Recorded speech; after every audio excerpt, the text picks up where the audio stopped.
Bienvenue dans l'ascenseur, vous êtes offert par L'Oréal, entreprise engagée pour l'égalité des chances. Leur réussite est remarquable et pourtant on ne parle jamais d'eux. Ces femmes et ces hommes ne sont ni top modèles, ni footballeurs, ni humoristes. Ils sont responsables des ressources humaines, chefs d'entreprise, directeurs commerciaux, entrepreneurs, avocats, médecins. Et pourtant, pour eux, c'était loin d'être gagné au départ. Tous sont issus de milieux modestes et tous ont déjoué les lois de la reproduction sociale. C'est parce qu'ils sont bien plus nombreux qu'on ne le dit, parce que leurs récits sont hyper inspirants, que je leur tends mon micro. Je m'appelle Anne-Cécile Sarfati, je suis journaliste et je travaille depuis des années sur l'égalité professionnelle et l'égalité des chances. Mon podcast, Bienvenue dans l'ascenseur, veut donner une voix à ces personnes au parcours incroyable que j'ai eu la chance de croiser. Bienvenue dans l'ascenseur. Être originaire d'un milieu social moins favorisé, je pense que m'a donné de la force. Pour moi, il n'y a pas de meilleure motivation que l'espoir que vos parents peuvent porter en nous. Mon travail a été pour moi un élément de réussite. En tout cas, ça a été mon ascenseur. Dans cet épisode, je rencontre Nabil Lacal. Nabil Lacal revient de loin. Il est né dans un village qui a défrayé la chronique judiciaire. Il a grandi au milieu des Tours, élevé par une mère célibataire très aimante mais débordée. Et aujourd'hui, après avoir fait de très très brillantes études, il a enfin trouvé sa voie. Bonjour Nabil, entrons ensemble dans votre ascenseur social. Quand vous vous regardez dans le miroir, qui voyez-vous ? Je vois ma mère d'abord. Mais vous êtes qui ? Moi, je suis donc Nabil Lacal, avocat. J'ai 29 ans. Je suis parisien depuis désormais 11 ans. Et c'est la personne que je vois quand je me regarde au miroir. C'est celle d'une personne qui se construit et qui essaie d'avancer contre vents et marées. Quand vous démarrez dans la vie, c'est quoi votre rez-de-chaussée ? D'où partez-vous ? Lorsque je démarre dans la vie, tout d'abord, moi, en fait, ma vie commence à débuter à la campagne, à Pont-de-Beauvoisin. C'est une petite bourgade entre l'Isère et la Savoie. Malheureusement, connue pour ses faits divers, c'est là où Jordan Lelandais a kidnappé la petite Maëlys, qui a vraiment défrayé la chronique et toute la France. Et donc, je suis né là-bas et j'ai revu, le Pont de Beauvoisin à la télé lorsque on parlait de ce village, donc c'est de là où je viens. C'est vraiment un tout petit village. C'est là que vous êtes né ? C'est là où je suis né. Je viens d'une famille donc d'immigrés tunisiens qui viennent de Tunisie. La deuxième génération, c'est que mon grand-père en fait arrive en France au moment de l'immigration économique, sous Giscard d'Estaing, pour reconstruire, en tout cas pour développer. Avant, on avait besoin d'immigration nord-africaine, notamment dans le textile. Et c'est là où mon grand-père vient de là-bas, s'installe en France, au Pont de Beauvoisin. On a été, donc ma famille, on a vraiment grandi à la campagne. Et c'est là où ma mère est arrivée, elle avait 6 ans. À 6 ans, venant de Tunisie, elle a finalement été élevée à la fois entre la France et la Tunisie. Dans un moment où on pensait, enfin en tout cas ma famille, on pensait être de passage, c'est-à-dire simplement travailler pour un instant et ensuite retourner en Tunisie. La France était plus vue comme une parenthèse. Il n'y avait pas un projet à la base, lorsque ma mère arrive, il n'y avait pas un projet finalement de s'installer durablement et dans la durée en France. Ma mère avait toujours dit, quand elle était petite, on lui disait on va rentrer, on va retourner. Et en fait, non, c'est qu'on commence à s'installer, on commence à s'habituer et on commence à se déraciner. Et en se déracinant, ou en tout cas en posant ses racines ailleurs, on se dit que c'est très compliqué de retourner au pays. Et en fait, c'est un peu une chimère ce retour au pays qui n'a jamais eu lieu. Et ma mère de là, et c'est là moi où je lui dois tout. C'est elle qui fait l'émancipation. C'est elle qui se dit je suis certes né dans une culture tunisienne, musulmane, mais je souhaite véritablement m'ancrer, m'installer en France et être française et tunisienne. Et qu'est-ce qu'elle fait dans la vie, votre maman ? Ma mère est actuellement femme de ménage dans un collège collège de Saint-Raphaël, parce qu'on a eu la chance de déménager entre-temps. J'ai beaucoup déménagé, et ma mère maintenant est femme de ménage, et elle a enchaîné un peu les petits boulots entre femme de ménage, entre caissière, travailler à l'accueil de Leclerc, parce qu'elle a jamais eu de chance de faire des études qui ont été interdites parce c'était une femme. On pouvait pas faire des études et on pouvait pas étudier lorsqu'on était une femme, ça ne se faisait pas. Et c'est pour ça que lorsque je suis née, elle a toujours voulu, elles n'y ont pas fait d'études, que moi j'en fasse. Alors, vous avez grandi où? Dans quelle ville, du coup? Alors du coup, donc je suis né à la campagne, et ensuite à l'âge de 6 ans, je m'installe en périurbaine, près de Lyon, ça s'appelle Villefontaine. Donc là, j'y vis donc de mes 6 ans à mes 16 ans. Avec vos parents, vos 2 parents? Non, avec ma mère seulement, parce que mon père nous a abandonnés, ma mère et moi. Quand vous aviez quel âge? À ma naissance. Ah oui, d'accord. Donc vous avez vécu Je n'ai jamais sans connu, père. Voilà. Enfin, ma mère faisait mon père, quoi, et ma mère, elle faisait les deux. C'est pour ça que vous la voyez dans le miroir de l'ascenseur. C'est pour ça que je la vois dans le miroir de l'ascenseur, parce que j'ai toujours fait la promesse de qu'elle soit toujours fière de moi, et que c'était la chose la plus importante. Bienvenue dans l'ascenseur. Alors, revenons à votre enfance. Donc, vous avez grandi, vous avez d'abord commencé votre vie donc à la campagne, puis en banlieue lyonnaise, et ensuite vous vous retrouvez dans le sud. C'est ça. Vers quel âge? Donc, à 16 ans, pour mon lycée, à Saint-Raphaël. Qu'est-ce qui l'emmène à Saint-Raphaël, votre mère? C'est alors d'une part la rencontre de mon beau-père. Donc là, c'est vraiment l'amour, on va dire, ou en tout cas le fait d'avoir trouvé un mari. Et la deuxième chose, c'est aussi de m'extirper, de nous extirper de la banlieue. Donc on vivait dans une périurbaine, dans un endroit un peu en dehors de Lyon, qui se rappelait les villes nouvelles. Ça a été créé après Chirac. Lorsque Chirac fait la campagne présidentielle sur le thème de la fracture sociale, décide ensuite de finalement aménager la périurbaine en disant on va créer des espaces verts et des endroits pour désengorger les banlieues. Et donc on y va, mais le problème c'est que ces endroits-là c'était devenu très compliqué. C'est notamment dans le cas des émeutes de Villiers-le-Bel.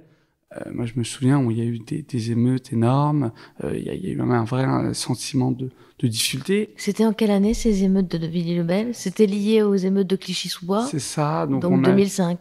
On a eu 2005 les Clichy-sous-Bois, et Villiers-le-Bel, c'était un peu plus tard. C'était à l'époque Nicolas Sarkozy était au pouvoir. C'était 2007-2008. D'accord. Et donc 2007-2008, vous êtes au milieu du chaos? C'est ça.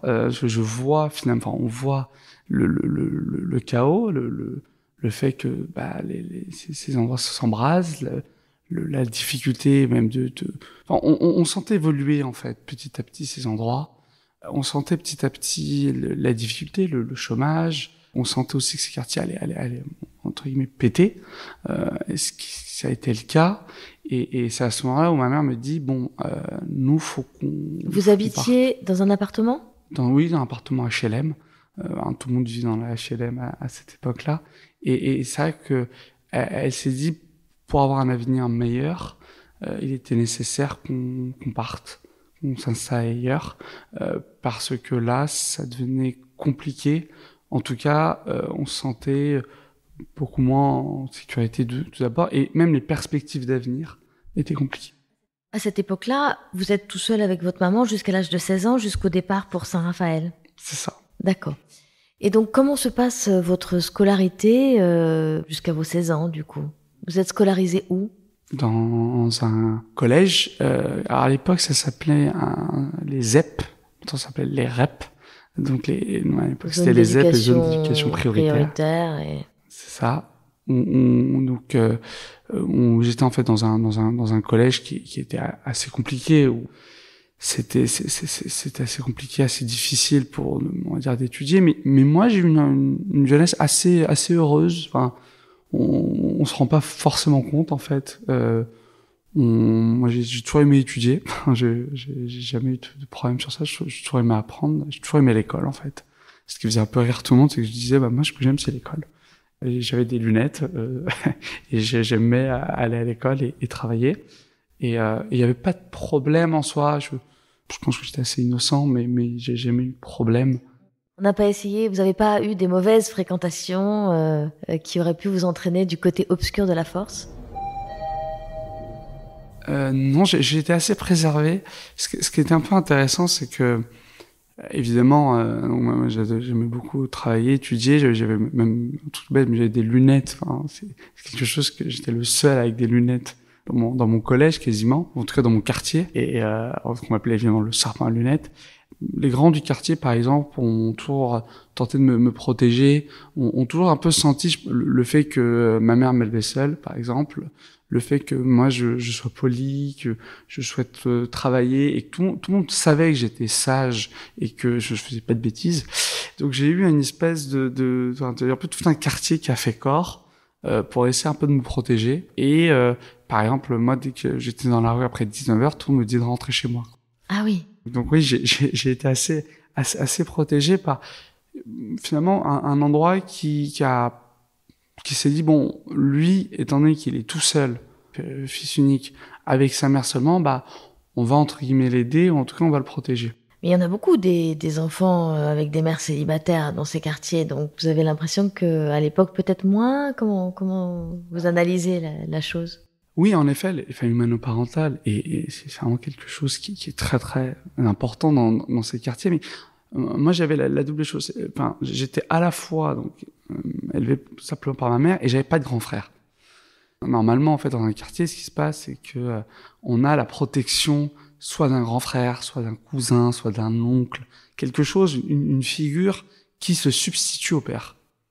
Et moi, mon cas, c'est que ma mère était fille unique. Moi, j'étais fils unique, donc forcément, il n'y avait pas de protection.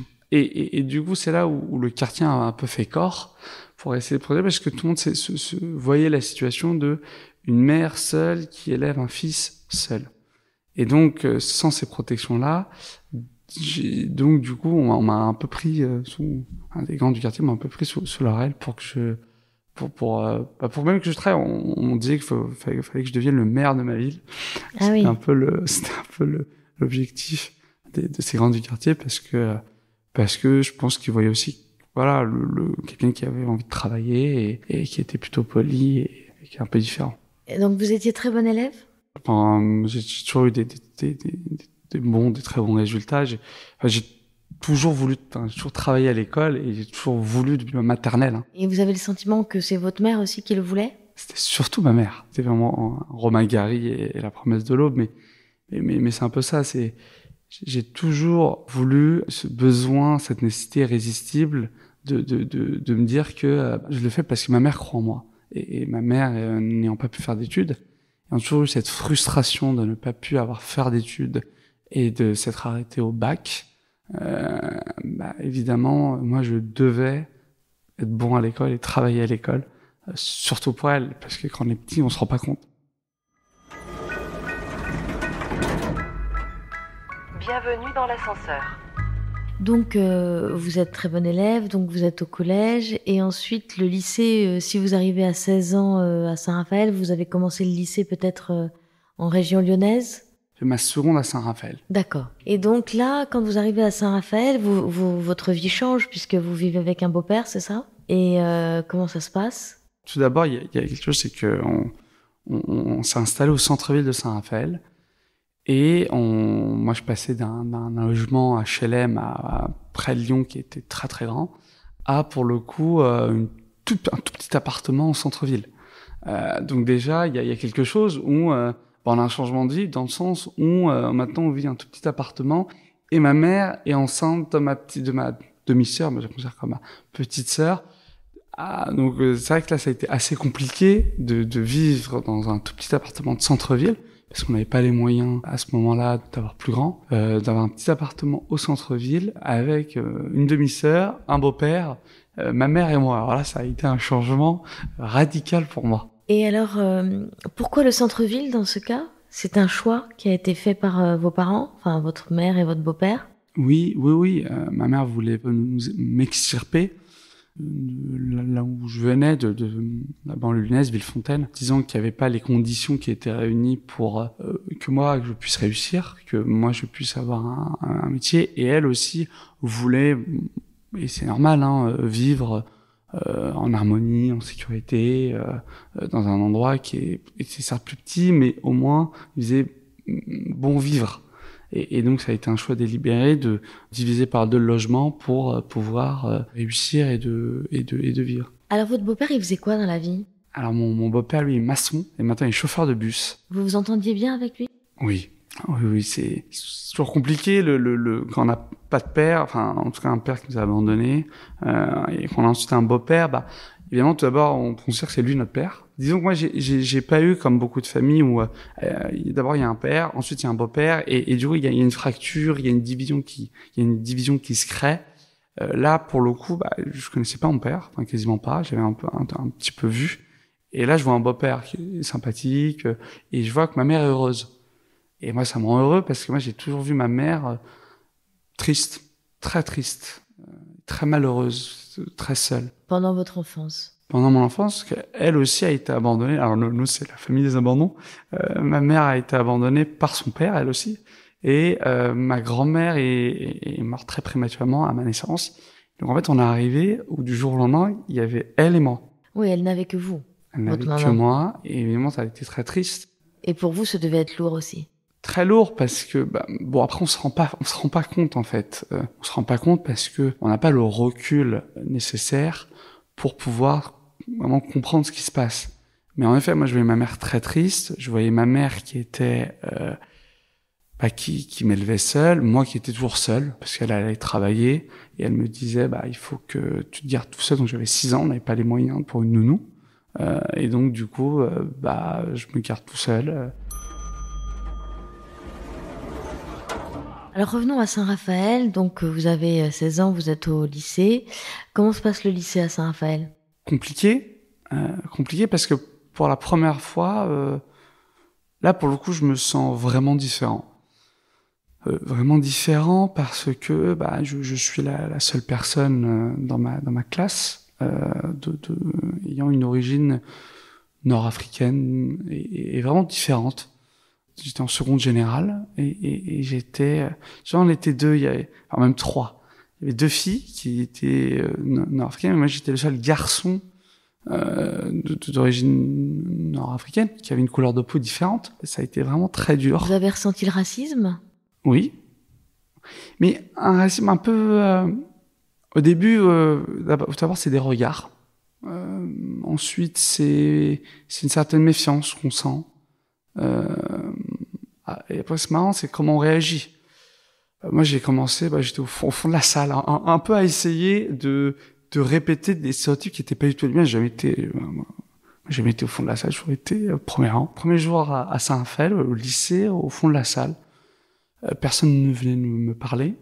Ça a été vraiment très très très très compliqué de un peu de m'intégrer. Ensuite, il y a eu les mots, parce que au début, on se méfie de nous, on nous regarde mal, on sent qu'on est différent.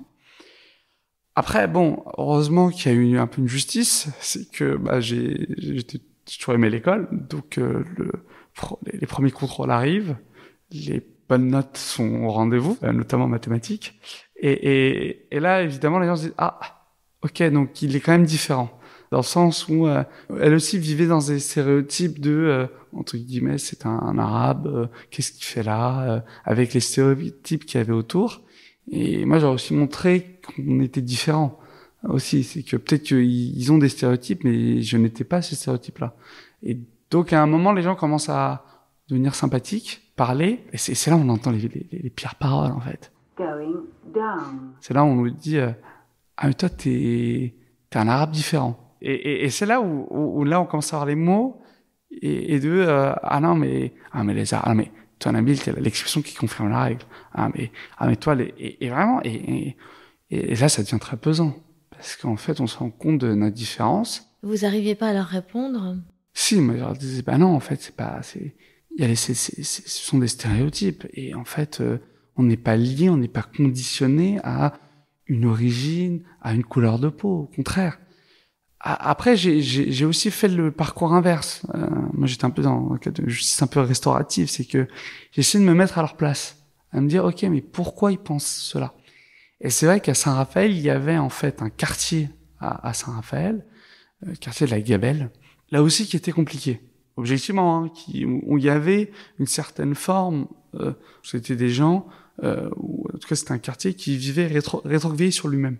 Et donc en fait, il y avait une vraie opposition entre à la fois ce quartier-là qui évidemment nourrissait tous ces stéréotypes, à tort et à raison, hein, au sens où on disait il faut surtout pas aller là-bas, il faut surtout pas aller là-bas. Il y avait de la violence? Il y avait évidemment de la violence, c'était un quartier qui était compliqué, mais parce que recroquevillé sur lui-même.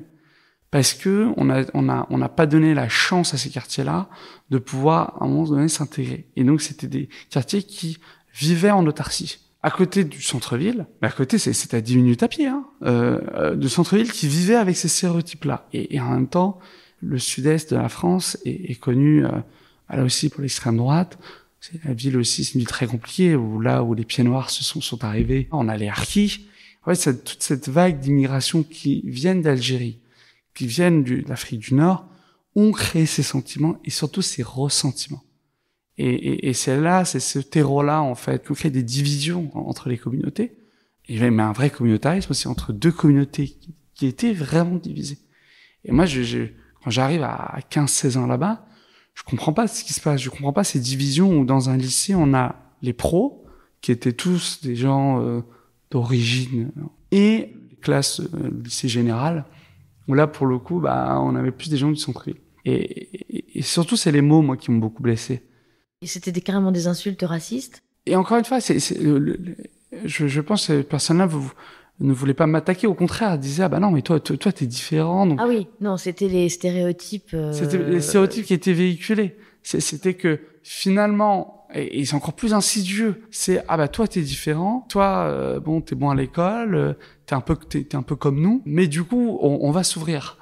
Et on va t'expliquer, on t'explique pourquoi on vote aussi Front National. Parce que c'est des gens qui votent Front National, Marine Le Pen, et c'est ça qui fait mal. Et donc on se bat, on se bagarre, d'abord par l'exemplarité, en disant non, en fait, regardez, on peut réussir, et ça m'a donné une envie, une force de vouloir réussir, de vouloir me battre, et aussi la volonté aussi de leur montrer que on pouvait être différent. Bienvenue dans l'ascenseur. Alors, quand est-ce que vous avez l'impression, Nabil, d'arriver au premier étage? Le premier étage... Alors d'abord, ça a été une rencontre, le premier étage. Une rencontre? Une rencontre, celle à Saint-Raphaël, avec un professeur de français. Dès la seconde? Dès la seconde, dès les premières semaines, monsieur Christian Silve, que je salue, aujourd'hui, qui est retraité, qui a fait la plus belle des choses, qui a cru en moi. Évidemment, il y avait ma mère. Ma mère, c'est un rapport différent. C'était celle de moi qui voulais lui prouver qu'elle n'avait pas eu tort de croire en moi. Et l'autre, ce professeur de français, qui à la suite d'un contrôle de connaissances, me dit il faut que je voie tes parents. J'ai dit moi, je sais que ma mère. Bon, il me dit il faut que je rencontre ta mère, il faut que je voie ta mère. Je dis pourquoi? Il me dit parce que il faut que je lui dise quelque chose. Je te ferai la surprise.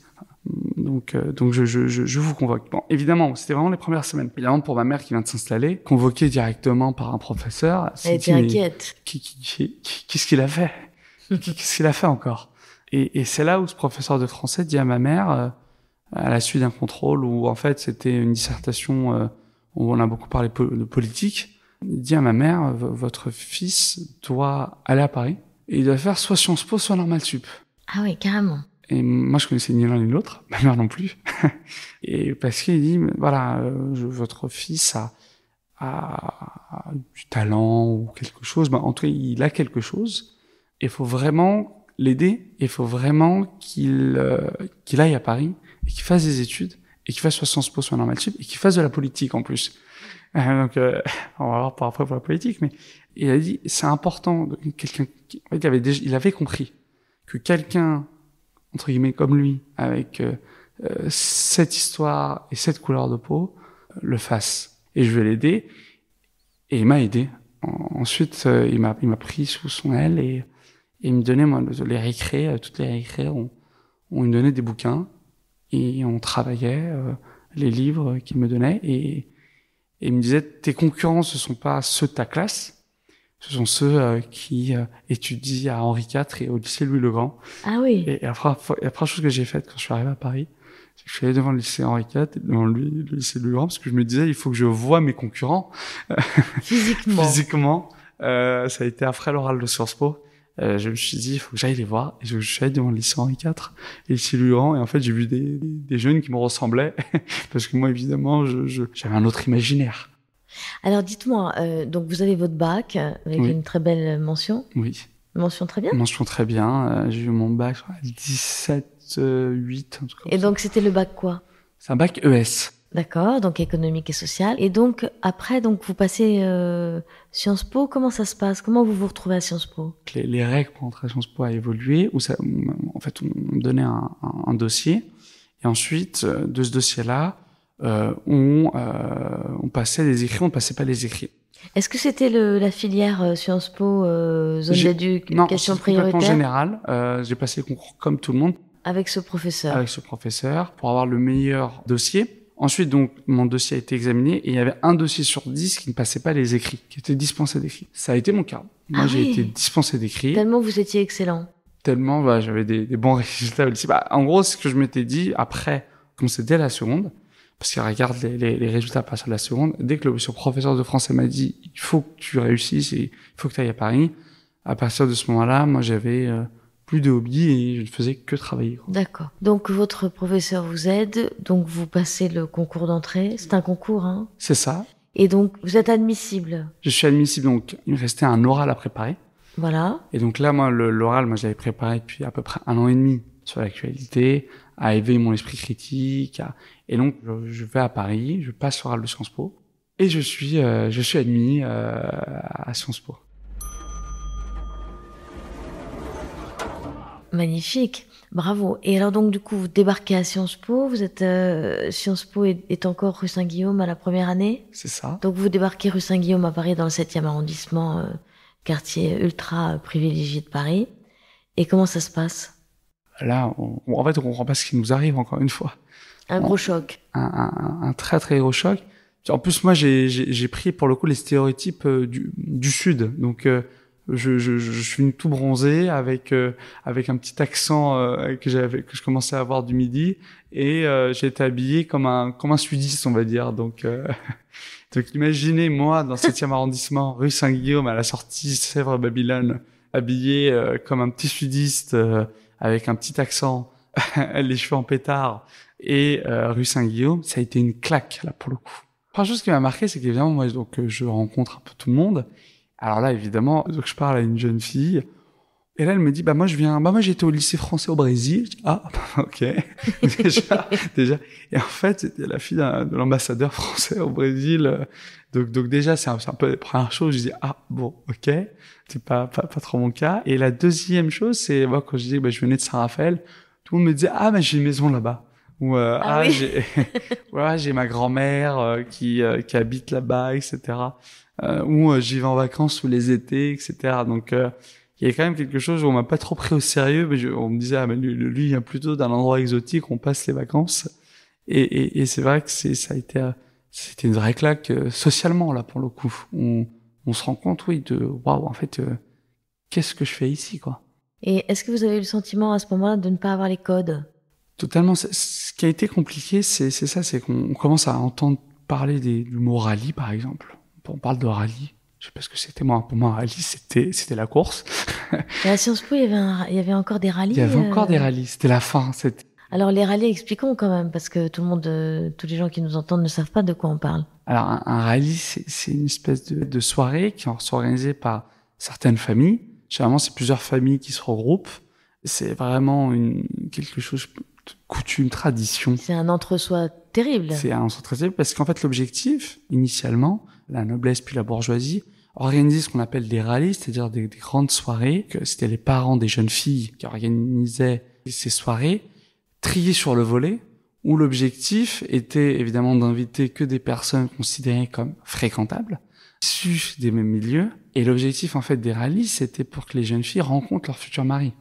C'était ça, l'objectif premier des rallyes. Ça existe encore, parce que c'était il y a pas si longtemps que ça. Donc, Oh, il y a 11 ans. auquel vous étiez, j'imagine, pas invité. Pas du tout. Bienvenue dans l'ascenseur. Vous habitiez où à cette époque? Alors, au début, j'habitais chez l'habitant. Parce qu'on n'avait pas trop les moyens, donc j'ai vu une femme qui louait sa chambre dans son appartement à Porte de Vanves, qui était un peu bizarre. Pourquoi? Elle était objectivement un peu folle, et un peu mythomane, et ma mère avait vraiment peur. Elle me disait surtout ne mange pas ce qu'elle va te donner. Mais non. Parce qu'elle était fou d'inquiétude. C'est vraiment la femme méditerranéenne qui la prenait de ses yeux, va s'installer à Paris, qui aujourd'hui encore m'appelle tous les jours, Ah oui. qui m'appelait matin, midi et soir pour savoir où j'étais, qu'est-ce que je faisais. Et ensuite après j'ai eu un 9 mètres carrés dans le 14e où j'avais un tout petit chambre de bonne au 6e étage. Mais là pour le coup ça a été compliqué parce qu'on s'est vraiment senti différent. Enfin, moi je me suis vraiment senti différent à ce moment-là parce que j'ai vu que j'avais pas les codes. À Saint-Raphaël c'était différent, c'est par ma couleur de peau. Mais je savais que intellectuellement j'avais une fierté en me disant oui mais bon je suis quand même le meilleur de la classe. Donc finalement, j'arrivais à compenser. Puis à la fin, j'ai réussi à faire évoluer le rapport de force. Là, quand on arrive à Sciences Po, on a des gens qui sont véritablement très doués, beaucoup plus intelligents que nous. Nous, à côté, on a peut-être pas plus intelligents, mais plus dotés de capital culturel totalement, depuis le départ. qui ont lu beaucoup plus que moi, qui sont allés à l'opéra, qui sont allés au théâtre. Moi, culturellement, j'avais pas tout ça. J'avais pas tous ces codes sociaux. Et c'est ça qui a été compliqué en termes de codes sociaux. J'étais à la ramasse. Alors, vous faites quoi à Sciences Po comme spécialité? Je fais donc affaires publiques à Sciences Po parce que j'ai toujours voulu servir. J'ai toujours voulu... En fait, moi, ce qui m'a toujours animé, c'est travailler pour des causes, pour des objectifs qui me dépassaient. Et donc j'ai d'abord fait un peu des stages en finance, ça m'a pas plu. J'ai fait des stages en politique, notamment moi ce qui m'a le plus marqué, c'est que j'ai fait un stage au cabinet de François Hollande à l'époque, il était président de la République. Et j'ai fait des stages à l'Assemblée nationale tout d'abord, ensuite au cabinet de Marisol Touraine qui était ministre de la Santé. J'étais d'ailleurs le bureau à côté de moi était celui d'un jeune conseiller parlementaire qui est devenu Premier ministre, qui s'appelle Gabriel Attal. Donc j'ai été le stagiaire et j'étais même le petit stagiaire de Gabriel Attal pendant quelques temps et de Maya Daboulos. Et ensuite je candidate un peu comme ça au cabinet du président de la République en me disant bon, j'envoie un CV, je vais voir ce que ça va donner. Et c'est là où j'arrive à l'Élysée comme stagiaire. Quand vous rentrez dans la vie active, est-ce que vous prenez directement le bon ascenseur pour vous?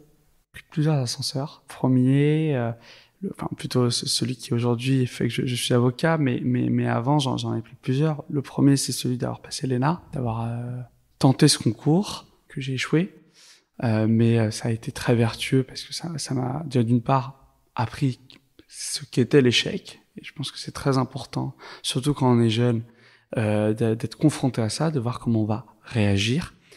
Et donc ça a été le premier ascenseur loupé où j'ai pas réussi à atteindre le bon étage. Ensuite, je me suis vraiment posé la question de, au fond, qu'est-ce que je voulais devenir? Parce que je me suis tous mes choix ont été finalement faits, dictés par rapport à quelqu'un, surtout par rapport à ma mère ou par rapport à mon professeur de français. Et en fait, j'ai tenté d'arrêter de regarder le miroir de l'ascenseur.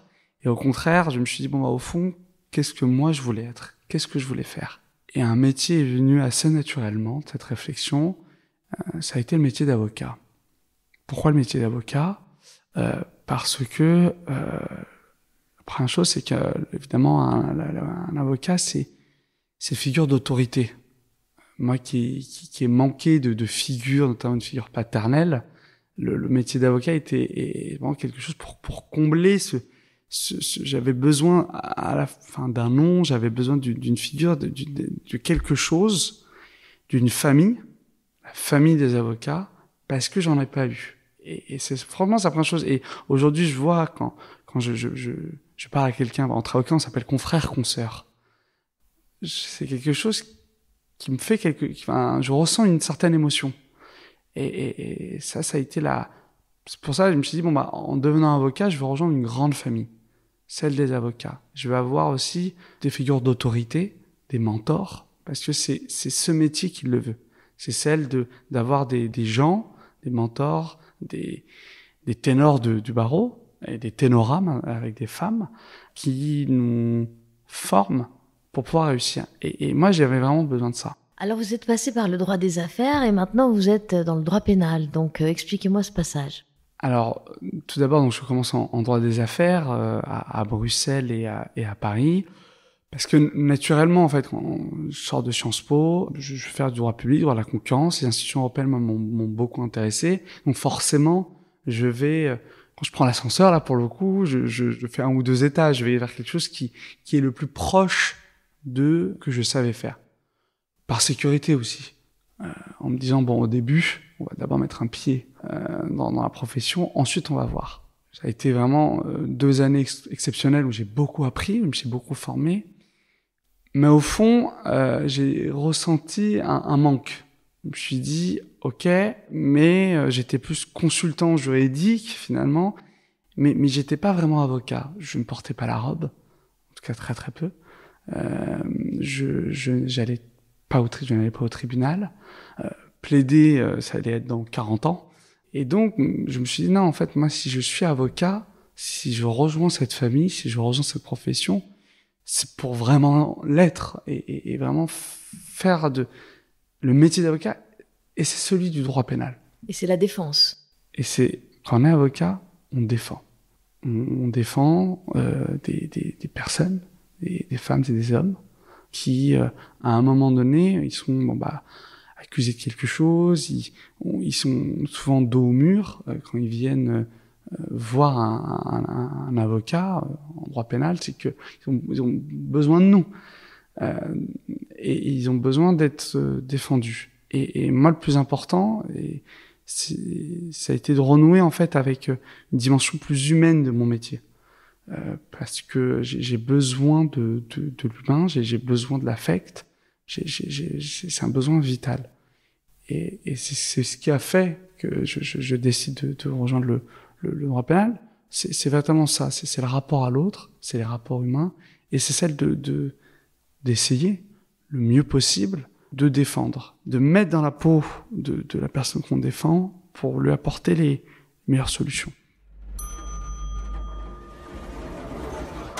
Est-ce que ce choix du droit pénal, vous y voyez une connexion avec des camarades que vous avez pu avoir dans votre enfance, dans ces quartiers difficiles où il y en a probablement qui sont devenus délinquants? Oui, certains, c'est vrai que j'avais repris ma photo, la photo de classe en CE1, CE2, et j'ai un peu regardé ce qui était devenu un peu tout le monde, et en effet, beaucoup sont passés par la case prison, ont commis, ont eu des démêlés avec la justice, et ce qui était en plus un parcours un peu normal, entre guillemets, hein. Enfin, c'est choqué personne que, la prison est quelque chose où, est là, quoi, dans ce quartier, il y en a qui y vont, il y en a qui ressortent, enfin, c'est quelque chose qui n'est pas choquant, entre guillemets.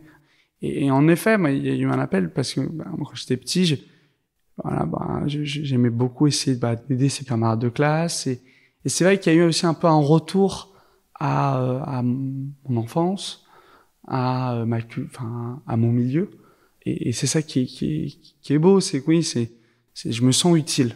Je vais vous poser une autre question que je pose dans tous les entretiens. Souvent, quand on prend l'ascenseur social, on connaît des épisodes d'ascenseur émotionnel parce que, d'une certaine façon, on est entre 2 milieux sociaux, c'est-à-dire son milieu d'origine et son milieu actuel, et que ça provoque un peu des émotions exacerbées. Est-ce que c'est votre cas? Je pense dans la mesure où quand on change évidemment de milieu social, quand on passe et quand on devient un peu ce qu'on appelle un transfuge de classe, il y a un véritable ascenseur émotionnel. Le rapport à l'échec est complètement différent. Parce que quand on échoue, on se dit, l'ascenseur a tombé. Et en termes d'émotion, en termes de ressenti, évidemment que c'est très compliqué. Et moi, à un moment, quand j'échoue, quand je rate l'ENA, je me dis, l'ascenseur est désormais à terre. Et à l'inverse, lorsqu'on fait d'autres choix, lorsqu'on devient, par exemple, avocat, là, on se dit, OK, j'ai envie aussi d'être utile, créer un pont avec, d'une part, mon passé et les gens qui ont peut-être pas eu la chance de bénéficier de ce que moi j'ai bénéficié. La rencontre avec un professeur de français formidable, une mère exceptionnelle, des grands du quartier qui m'ont aidé, m'ont soutenu. Pour moi, la réussite, c'est un sport, mais un sport collectif. On est une équipe. Et j'ai eu une équipe, même plusieurs équipes. Donc en fait, en changeant d'étage, vous vous êtes pas éloigné du tout de votre milieu d'origine, au contraire. Au contraire, j'en suis même rapproché, en fait.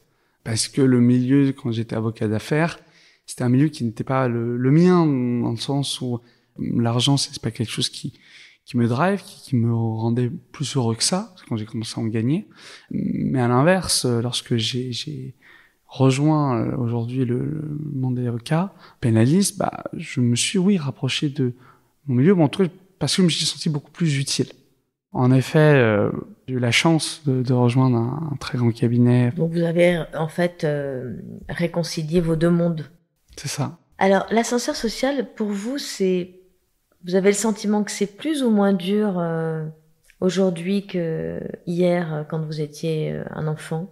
C'est paradoxal parce que à la fois on vit dans un monde où l'accès à l'information est pour le coup beaucoup plus facile. Dans le sens où aujourd'hui, par exemple, les grandes écoles, on va sur Google, on met Sciences Po, on met grande école, on a un accès à l'information qui est beaucoup plus important. Ouais, enfin il faut déjà savoir ce que c'est que Sciences Po et ce que c'est qu'une grande école. Je suis d'accord. Et en même temps, on a aussi un tissu associatif qui, je pense, est beaucoup plus développé aujourd'hui qu'hier, qui permet, là aussi, d'être informé. Après, ça dépend. Ce qui s'est passé, c'est que on a eu des politiques, et même le monde associatif s'est beaucoup investi dans les quartiers populaires. Un peu moins dans les campagnes. Et je pense qu'aujourd'hui, la situation actuelle en France est aussi liée à ça. C'est que certains se sont dit, vous avez beaucoup investi dans les quartiers populaires, mais même en termes d'investissement dans l'éducation, dans les associations ont fait un gros travail là aussi pour expliquer, pour informer, pour sensibiliser, et beaucoup moins la campagne. Donc moi je pense déjà sur l'ascenseur social, il faut voir d'où l'on vient. Moi, ce qui est intéressant, c'est que je suis né dans une campagne et je suis allé dans une banlieue, et j'ai vu les différences. Et c'est vrai que lorsqu'on vient de la campagne, pour le coup, c'est beaucoup plus compliqué. C'est encore pire. C'est encore pire parce que les services publics n'existent plus quasiment. Enfin, il y a un vrai sujet sur l'accès aux services publics, à l'école, le rapport à la République est compliqué. Je pense qu'aujourd'hui on le subit, et aujourd'hui les votes qu'on a actuellement, en tout cas la poussée de certains partis, c'est aussi lié à ça. Petit à petit, l'État qui est moins présent. Alors pour revenir sur les campagnes, il y a en effet une association qui est en train de progresser énormément, qui s'appelle Chemin d'avenir, de Salomé Berliou, et qui est en train de faire un travail formidable comme celui-là, mais dans les territoires justement. Bienvenue dans l'ascenseur.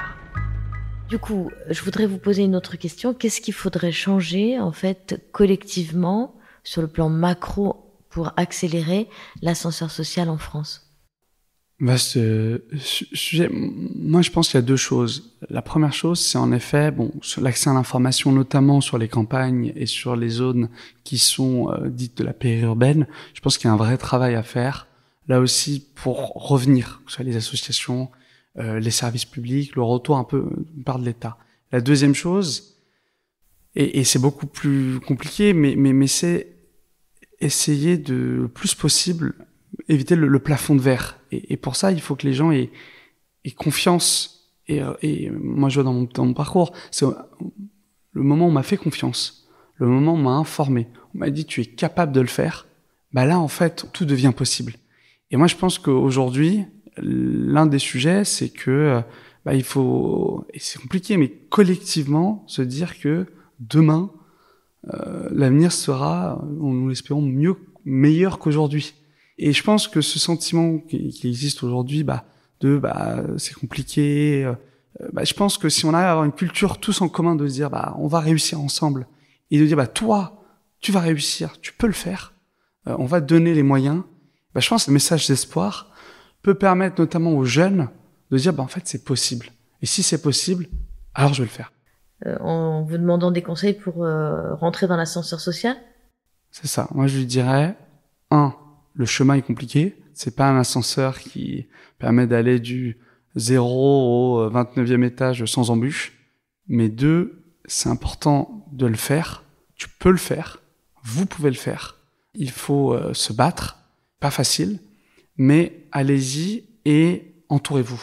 Créez votre équipe, entre guillemets, pour pouvoir réussir. Créer votre équipe, ça veut dire quoi? Ça veut dire s'entourer de personnes plus ou moins âgées, jeunes, qui est des gens qui soient pour nous soutenir, pour nous éclairer. C'est son réseau, c'est être curieux en fait. C'est en étant curieux qu'on rencontre les gens et qu'ensuite après ces gens-là vont nous aider. Et le réseau, c'est quelque chose qui est hyper important, surtout lorsqu'on n'en a pas en fait. Lorsqu'on est né sans réseau, c'est comme ça, c'est le réseau, c'est les connexions qui vont nous permettre d'une part de nous éclairer et en même temps de nous porter, nous faire des passes pour pouvoir accomplir de grandes choses. Mais Nabil, quand on est un jeune issu d'un milieu très modeste comme vous, on peut se dire, quand on n'est pas encore arrivé au premier étage, on peut se dire, mais faire son réseau, c'est bien gentil, mais qu'est-ce que j'ai à apporter, moi, aux gens qui vont rentrer dans mon réseau et avec qui je vais faire mon réseau? Enfin, comment le faire, quoi, concrètement? Je pense qu'il faut pas avoir l'idée de se dire qu'est-ce que je peux lui apporter, qu'est-ce qu'elle peut m'apporter. Je pense qu'il y a une dimension quand on crée un réseau, c'est d'abord faut que ce soit affectif. Et en fait, ces rencontres-là, c'est d'abord des rencontres de parcours, des rencontres de vie. Et je pense qu'il faut se dire, moi, ce que je vais essayer de faire, ce que je vais essayer de proposer, c'est, d'une part, de toquer à la porte des gens. Parce qu'en fait, la réalité, c'est que c'est en toquant à la porte qu'on y arrive. Et vraiment, et moi, j'ai été hyper surpris par le fait que j'ai toqué à la porte de certaines personnes et elles m'ont reçu. Et je pense que si on est dans une logique défensive de mais qu'est-ce que je vais dire? Non, d'abord, il faut toquer à la porte, y aller, avec le sourire, évidemment, avec panache. Et ensuite, on voit ce que ça peut donner. Et au final, moi, les gens qui m'ont aidé, jamais j'aurais pensé même soupçonné que c'est elle qui aurait pu m'aider ou j'avais même pas la volonté qu'elle m'aide. Mais c'est que petit à petit, c'est des rencontres. On peut penser quand on est jeune qu'on n'a pas grand-chose à apporter à quelqu'un de plus senior, etc. Mais on a aussi son regard sur la vie, justement, sa différence, sa fraîcheur liée au fait qu'on est jeune, etc. Donc, en fait, si, bien sûr que si, on a à apporter. Au contraire, et surtout aujourd'hui avec les réseaux sociaux. La réalité, c'est que quand on est jeune, aujourd'hui, on maîtrise les réseaux sociaux, les codes, et il y a beaucoup de gens qui ne savent pas comment ça fonctionne. Et c'est vrai que moi, mes premiers échanges, c'était, par exemple, je montrais Facebook. À l'époque, c'était Facebook, c'était pas TikTok, mais à des gens un peu plus âgés. Et c'est ça, en fait, l'échange. C'est le fait d'apporter quelque chose à quelqu'un qui soit n'a pas, soit un regard différent. Et on a tous un regard différent. On a tous quelque chose à apporter. Ne serait-ce que, moi, au début, j'apportais ma connaissance sur les réseaux sociaux. Parce que, en fait, il faut vraiment se dire, quand on est jeune aujourd'hui, on a une richesse, on a une fraîcheur, comme vous l'avez dit, et on a la possibilité, avec un regard même nouveau, d'expliquer des choses, de comprendre des choses, et ça, c'est génial, en fait. C'est une bouffée d'air fraîche. C'est quoi le prochain étage pour vous, Nabil? Le prochain étage, c'est tout d'abord de continuer ma lancée, mon métier, celui d'avocat, d'être meilleur, d'être utile. Et le prochain étage, c'est aussi de petit à petit essayer de redonner, de rendre l'ascenseur. Parce que mon professeur de français, lorsqu'il m'a dit « faut que tu fasses Sciences Po », il m'a dit ensuite « tu as une dette, il faudra par la suite que tu aides ton prochain ».